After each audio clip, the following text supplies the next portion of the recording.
Hello friends, welcome to देवापीयू technical. आज की वीडियो में बात करेंगे भारतीय केंद्रीय बैंक यानी आरबीआई ने जो ई रूपी जारी किया है, इनकी डिजिटल करेंसी जो भारत ने अपनी पहली जारी की है। हम इस डिजिटल करेंसी को देखेंगे। आज की वीडियो में हम जो कवर टॉपिक करेंगे वो देखेंगे कि सीबीडीसी यानी सेंट्रल बैंक जो डिजिटल करेंसी यानी कि आरबीआई ने जारी की है वो क्या है। फिर हम देखेंगे इसका जो है इम्पैक्ट जो है वो क्रिप्टो करेंसी के ऊपर क्या पड़ सकता है। क्या ये क्रिप्टो करेंसी को एक तरह से जो है वो उसको टक्कर दे सकता है या उससे आगे निकल सकता है, उसको देखेंगे। फिर हम देखेंगे कि जो आम कस्टमर्स यानी कि आम पब्लिक है उसको इस डिजिटल करेंसी से कितना बेनिफिट्स हो सकता है।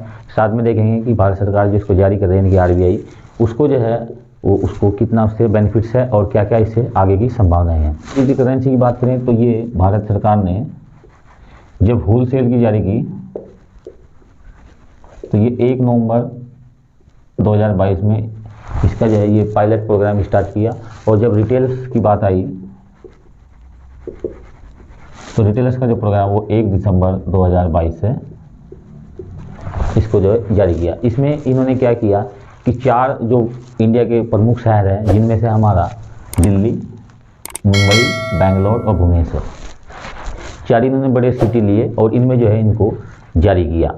ये जारी करने के लिए इन्होंने स्टार्टिंग फेज में 4 जो है वो मेन हमारे बैंक लिए। एक स्टेट बैंक ऑफ इंडिया, दूसरा यस बैंक, तीसरा आईडीएफसी बैंक और चौथा आईसीआई बैंक। ये जो नीचे के 4 बैंक हैं, ये आगे के जो फर्दर जो है प्रोजेक्ट जब इसको आगे बढ़ाया जाएगा इस पायलट प्रोग्राम को, तो तब जो है इन बैंकों को इसमें ऐड किया जाएगा, जिसमें होगा bank of Baroda, union bank of India, Kotak Mahindra bank और एचडीएफसी बैंक। तो ये जो आगे के 4 बैंक हैं ये बाद में जो है इस पायलट प्रोग्राम में आगे ऐड होंगे। पहले जो है ये 4 बैंकों से आप जो है इन डिजिटल करेंसी को खरीद सकते हैं। तो इस डिजिटल करेंसी का कॉन्सेप्ट क्या है हम उसको समझ लेते हैं। यदि हम डिजिटल करेंसी के कॉन्सेप्ट की बात करें तो जैसे अभी प्रेजेंट टाइम में क्या हो रहा है कि हम जो है जैसे ये हमारा एसबीआई बैंक है और यहाँ से मैं बैंक ऑफ बड़ौदा के जो कस्टमर है उसको पैसा भेजना चाहता हूँ, कोई भी कस्टमर है, तो मैं यहाँ क्या करूँगा यूपीआई के थ्रू जो है या नेट बैंकिंग के थ्रू किसी भी माध्यम से जो है इसको पैसा ट्रांसफ़र कर दूंगा। तो इसमें क्या होता है कि ये एक तरह से सेंट्रलाइज प्रोसेस है। हालांकि जो आरबीआई ने जो डिजिटल करेंसी जारी की है वो भी एक सेंट्रलाइज ही प्रोसेस के अंतर्गत है। तो यहाँ पे क्या है कि ये जो मीडिएटरी हैं ये 2 बैंक जो है वो मीडिएटर की तरह कार्य करेंगे। लेकिन जो डिजिटल करेंसी है इसमें क्या है कि ये जो है आरबीआई के द्वारा ही इसको जारी किया जाएगा और आरबीआई के द्वारा इसको रेगुलेट किया जाएगा, उसी के द्वारा इसको मैनेज किया जाएगा।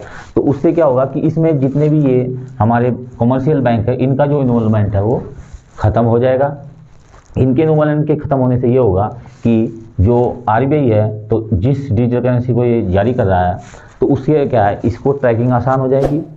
साथ में इसको जो है जो ट्रांजिशन स्पीड है वो बढ़ जाएगी। यदि हम आगे बात करें तो ग्लोबली जो है इसकी जो ट्रांजिशन है करना हो हमें, तो जैसे हमें क्या अभी एक बैंक से हमें मान लिया अमेरिका किसी अपने साथी को पैसे भेजने तो हमें क्या स्विफ्ट अकाउंट की आवश्यकता पड़ेगी। तो लेकिन जब हमारे पास डिजिटल करेंसी होगी तो उसमें जो है स्विफ्ट अकाउंट की जो आवश्यकता है वो खत्म हो जाएगी। अब हम जो अपना ट्रांजिशन है जैसे हम क्रिप्टो करेंसी में जो है वॉलेट के थ्रू यानी कि एक अपने प्राइवेट वॉलेट के थ्रू ट्रांसफ़र कर सकते हैं, वहाँ से उसको जो है अमाउंट को जो है आसानी से ट्रांसफ़र कर पाएंगे। लेकिन अब इसमें अंतर क्या है क्रिप्टो करेंसी में और इसमें अंतर क्या है? तो इसमें ये अंतर है कि जैसे यहाँ जो है ये वजीरेक्स है, ये वजीरेक्स एक्सचेंज है। आप जो है यहाँ से वो बाइनेंस को, ये ए कस्टमर है ये बी है, तो आप यहाँ से इसको जब फंड ट्रांसफ़र करोगे कोई भी जो आपने मान लिया इसको जो टोन भेजा तो क्या होगा ये भी सेंट्रलाइज एक तरह से। और यदि आप इस बैंक से और बी बैंक को भी भेजोगे तो ये भी सेंट्रलाइज है।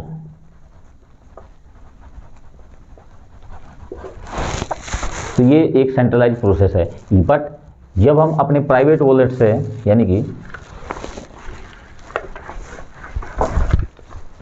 जैसे मेरा एक प्राइवेट वॉलेट है दूसरे वॉलेट को भेजोगे तो ये कोई ए पर्सन है ये बी है, तो इसमें क्या हो ये एक डिसेंट्रलाइज प्रोसेस है। यानी कि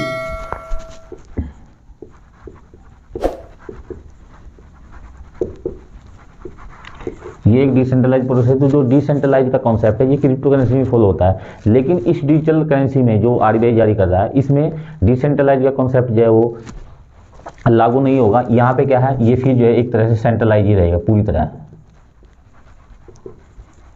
तो इसके सेंट्रलाइज रहने से क्या है कि आरबीआई जो है इसकी आसानी से ट्रैकिंग कर पाएगा, कितने जो है वो अमाउंट जो है उसने जारी किया है, कितने डिजिटल टोकन्स जो है डिजिटल करेंसी उसने जारी की है, ये उसके पास पूरा रिकॉर्ड रहेगा।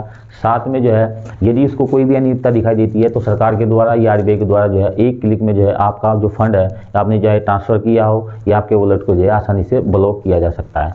तो इससे जो है आरबीआई के पास ये पूरी पावर रहेगी कि वो आपके जो है वॉलेट को वहीं वहीं ब्लॉक कर सकता है, आपका ट्रांजेक्शन को कैंसिल कर सकता है। लेकिन डिसेंट्रलाइज में यानी कि क्रिप्टो करेंसी के कॉन्सेप्ट में जहाँ आप बिटकॉइन की बात करें, इथेरियम की बात करें, वहाँ पे एक कॉन्सेप्ट लागू नहीं होता। वहाँ पे आप अपने वॉलेट के खुद के मालिक है। लेकिन डिजिटल करेंसी में जो ई-रुपये की हम बात कर रहे हैं, यहाँ पे आप खुद के मालिक नहीं हैं। आरबीआई के द्वारा आपके जो वॉलेट है उसको कभी भी जो है रिजेक्ट किया जा सकता है, ब्लॉक किया जा सकता है, आपके ट्रांजेक्शन को कैंसिल किया जा सकता है। लेकिन जो क्रिप्टो करेंसी का कॉन्सेप्ट है वहाँ पे किसी भी बैंक का कोई भी इन्वॉल्वमेंट नहीं होता और किसी का कोई कंट्रोल नहीं होता, किसी सरकार का कोई कंट्रोल नहीं होता। तो इस तरह से हम देखें तो इस डिजिटल करेंसी का जो है वो क्रिप्टो करेंसी के ऊपर कोई भी प्रभाव नहीं पड़ने वाला है, बल्कि आम नागरिक, आम कस्टमर जो है वो क्रिप्टो करेंसी में इन्वेस्टमेंट कर रहा है। तो प्रत्येक देश की सरकार ये चाह रही है कि हम भी एक ऐसी डिजिटल करेंसी लाएं कि वो क्रिप्टो करेंसी की तरफ इन्वेस्टमेंट ना करके अपनी देश की जो डिजिटल करेंसी रहेगी उसमें इन्वेस्टमेंट करें, जिससे कि उनके पास जो है जो कैश का फ्लो है वो और जो लिक्विडिटी है वो बनी रहे। और यदि हम बात करें तो बहामास ने जो है 2020 में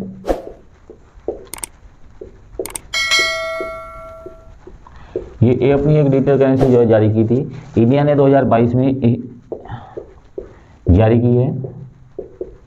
और यदि हम 2024 तक की बात करें तो यहाँ पे रसिया भी कह रहा है कि हम जो है वो डिजिटल फॉर्म में रूबल को लाना चाहते हैं। तो उस तरह से देखें तो अमेरिका भी अपनी डिजिटल करेंसी जो है बनाने की तरफ प्रयासरत है। तो इस तरह से देखें तो हर जो कंट्री है वो यही चाह रहे हैं कि हम भी अपनी एक सेंट्रल बैंक जो है, हर देश का जो है सेंट्रल बैंक अपनी डिजिटल करेंसी लेके आए, ताकि क्रिप्टो करेंसी में जो लोग इन्वेस्टमेंट कर रहे हैं उनका जो मुँह है थोड़ा उससे कम हो और सरकार के पास ही उसका पूरी तरह से कंट्रोल है। एक्चुअली में डिजिटल करेंसी लाने का मकसद यही है कि सरकार जो है इस पर एक तरह से कंट्रोल करना चाहती है, जिससे कि जो है चूँकि जो कैश है वो किसको कितना दिया उसका कोई रिकॉर्ड नहीं रहता, क्योंकि आपने मान लिया 10,000 बैंक से निकाले और किस आदमी को पे वो खर्च किया और किस को उसको दिया, तो वो जो है किसी को पता नहीं रहेगा। लेकिन जब आप डिजिटल फॉर्म से किसी को ट्रांसफ़र करेंगे तो उस यानी कि वॉलेट से उसको ट्रांसफ़र करेंगे तो उसका जो रिकॉर्ड है वो आरबीआई के पास रहेगा और उससे जो है उसको ट्रैकिंग आसानी हो जाएगी। तो उस तरह से जो है हर देश का जो सेंट्रल बैंक है वो यही चाह रहा है कि हम जो है अपनी डिजिटल करेंसी लेके आएँ, और जो क्रिप्टो करेंसी की तरफ जो रुझान है लोगों का बढ़ रहा है काफ़ी, इसमें लोग इन्वेस्टमेंट कर रहे हैं वो कम हो सके। लेकिन ऐसा नहीं है, आने वाले समय में क्रिप्टो करेंसी में काफ़ी जो जैसे मेटावर्स है, गेमिंग इंडस्ट्री है, एनएफटी है, इनमें इन्वेस्टमेंट बढ़ने वाला है। तो इन फ्यूचर जो है ये जो मार्केट है क्रिप्टो करेंसी का ये भी अच्छा जाने वाला है। हालांकि यदि हम रिसेंटली बात करें बहुत बुरी तरह से क्रैश है। उसका कारण ये है कि एक तो रशिया यूक्रेन का जो विवाद है वो ख़त्म नहीं हुआ। दूसरी बात करें तो ग्लोबली ये देखें तो काफ़ी इकोनॉमी के ऊपर दबाव है और काफ़ी महंगाई जो है वो बढ़ी हुई है। तो उस तरह से जो है इसलिए क्रिप्टो करेंसी जो मार्केट है इस टाइम काफ़ी क्रैश है, उसमें काफ़ी जो है वो फट भी चल रहा है। और साथ में यदि हम बात करें तो सेंट्रलाइज एक्सचेंज है, उन्होंने काफ़ी जो है वो कस्टमर्स के पैसे का मिसयूज किया, तो उस वजह से जो है वहाँ पे थोड़ी सी भी दिक्कत चल रही है। तो चलिए वो तो अलग इशू है, लेकिन हम बात करें आगे इसमें तो इससे जो है अल्टीमेटली यदि हम देखें तो इससे कस्टमर को तो ज़्यादा फ़ायदा नहीं होने वाला है, वो तो आने वाला समय ही बताएगा। लेकिन इससे जो आरबीआई है उसको ज़्यादा फायदा हो जाएगा, वो जो है उसके पास ट्रैकिंग आसान हो जाएगी और किसी भी के भी वॉलेट को, संदिग्ध वॉलेट को जो है वो आसानी से उसको जो है वो ब्लॉक कर सकते हैं।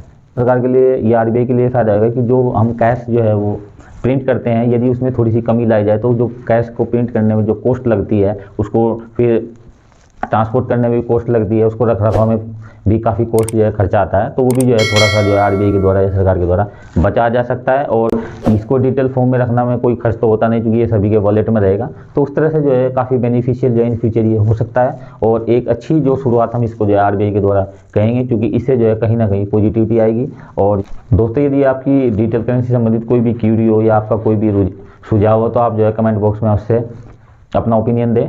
तो दोस्तों यदि आज की वीडियो आपको इन्फॉर्मेटिव लगी और आपको कुछ अच्छा इसमें से जो है सूचना मिली हो, आपको अच्छी जानकारी मिली हो, तो वीडियो को लाइक अवश्य करें, दोस्तों को शेयर करें और जिस चैनल पर नए तो चैनल को सब्सक्राइब करें। मिलेंगे नेक्स्ट वीडियो में। Thank you for watching.